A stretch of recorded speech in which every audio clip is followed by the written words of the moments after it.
Was Rome so successful because it understood how to harness the power of psychopaths in a beneficial way for the greater good of the state?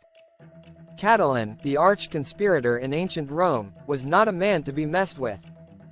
Galassi wrote, according to the historian Sallust, 8635 BC, who knew Catiline, the last of the Serhi, had a powerful intellect and great physical strength.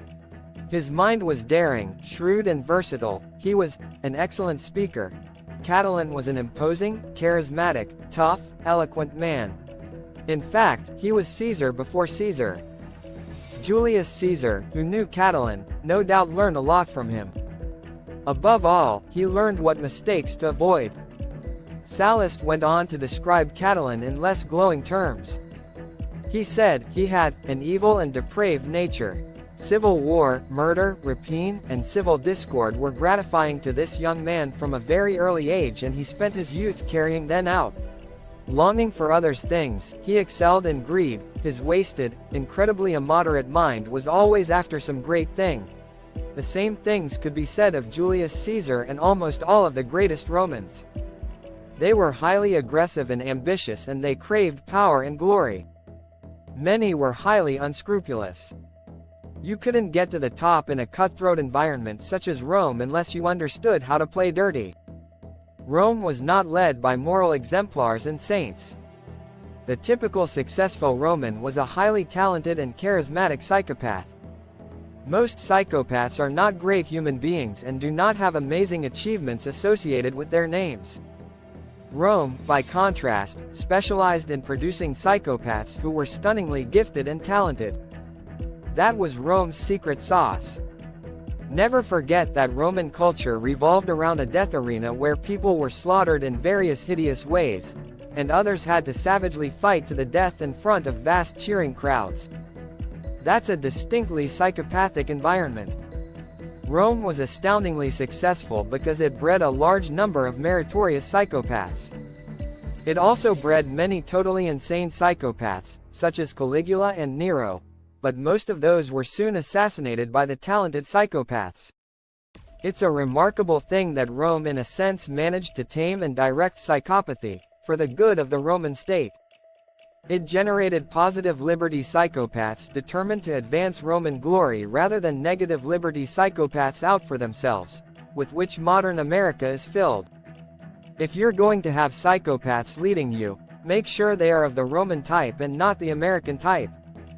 Rome cracked the formula for generating pro-social, positive liberty psychopaths who were committed to the glory of Rome. America has antisocial negative liberty psychopaths committed to their own glory. These are the worst kind of psychopaths. Why did the Roman Empire collapse? It was because it adopted a pseudomorphism, Middle Eastern Judeo-Christianity, which promoted a bizarre message of slave morality, love and peace, compassion, and privileging heavenly glory over earthly glory. The strong rulers of Rome were demonized as evil monsters. This stopped Rome from continuing to produce talented psychopaths to lead it. Without strong men to rule it, Rome was doomed. The West today is doomed because it lacks strong, competent leaders. Only two things can happen when a nation is collapsing. It will either collapse totally, as Rome did, or it will turn to strong men. The Roman Republic ended when the strongman empire was ushered in. The Roman Empire ended because there were no more strong men to turn to. Now that the liberal West is failing, it is turning to right-wing parties and strong men. The signature example of this process is the German Weimar Republic after World War I. Weimar was a decadent, liberal monstrosity. It fell and was replaced by one of the ultimate strong men, Hitler, the Führer.